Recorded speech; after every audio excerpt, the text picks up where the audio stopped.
If you're judging me right now for my hat and the pumpkin in the corner, I'm gonna tell you right now, you're probably in the wrong place. Hello, fine morsels. My name is Jinx, and just as the channel suggests, once you hit that play button, I will be mercilessly yours for the continuation of this video. And if you subscribe forever, basically it just means that I'm yours without mercy, and you're gonna have to take the witch hat, because it's probably gonna keep coming up. Despite my witchiness and Halloween festivities, this video is not about Halloween. This video is about the journey of my voice. I consider this getting my vegetable intake in. Clamatos for life! So if you guys were unable to tell, music is a very important part of my life. I pretty much have it embedded into my skin, so I thought I would take you guys on a journey of how I got here. So I've been singing my whole life. I believe I was around 3 years old, and my mother told me I would sing Don't Go and Put a Bullet in Your Head by Lenny Kravitz. When I was in the 3rd grade, I was enlisted into the chorus, and that is where I began my journey into my voice. What is it? 9 years? Choir? I mean, I was in chorus up until high school, and then I joined show choir. I am the type of person that when somebody asks if I can sing, I will say, that is based on your opinion, because it's all relative, you know? I mean, what I think is a good singing voice could be just average to somebody else, so I never tell someone like, oh yeah, I'll sing your balls off, man, I'll impress the heck out of you. Because likelihood is that nobody's going to be impressed. Nobody's. From the 3rd grade, actually up until high school, I was in chorus, and I was in honor choir. And the problem with choir is that when you learn how to sing in choir, it kind of messes up your own personal voice. So I never got solos. Very, very rarely. Maybe when I was like in elementary school I would get solos, but that was just because I've always kind of had a powerhouse voice, and I guess that wasn't as common in the 3rd grade. My friends would always, you know, be better than me because they had their own voice and I didn't. I had choir voice, I had chorus voice, I could read the notes and I could sing the notes, but I never had my own jazz, you know, and I think that's what hurt me the most, is that I loved singing. It was more that I could hold a note and I could make the note sound good, but I couldn't put my notes in it. I was never able to improvise.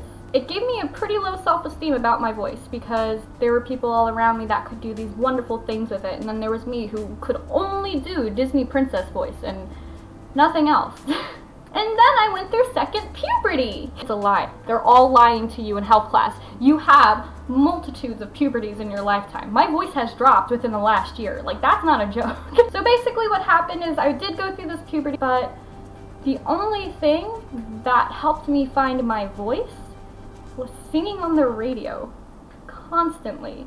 Once upon a time, I had a lovable, wonderful boyfriend who did not have his license just yet in the state that I live, and I had to drive him to work. Because of this, I would be driving him to work for about a month or so until he finally got his license in the right state.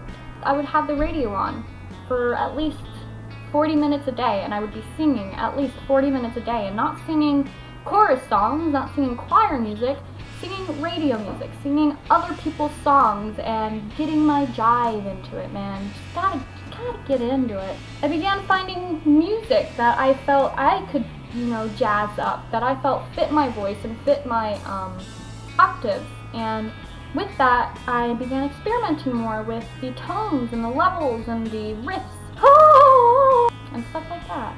I mean, basically, moral of the story is, guys, that if your voice doesn't sound okay right now, practice makes perfect.